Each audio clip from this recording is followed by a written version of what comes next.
By the time we'd got to making the Skylarking album, which I think personally is the next Duke's record, Virgin really wanted us to break big in the States and did actually say, if you don't let an American produce your next album to be, you're off the label because you're not selling enough records in America.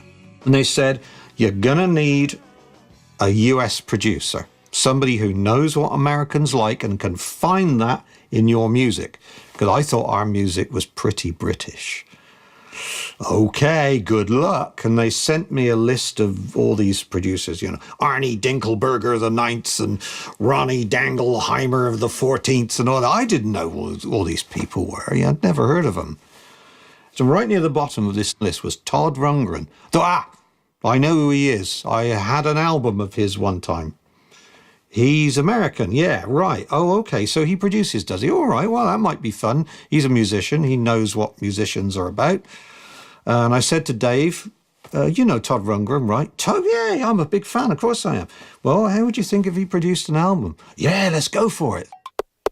I was in my element, I couldn't believe it. Just being flown from Swindon over to the wilds of New York State, up in the Catskill Mountains there, surrounded by nature, working with a legend. That's the dream, you know?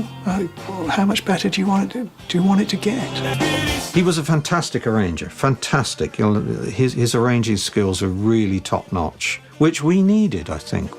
But he and I just butted heads terribly. Don't mean to be rude, but I don't feel super. I think on this album he really met his nemesis because he was someone who was as sarcastic as he was, probably even more so.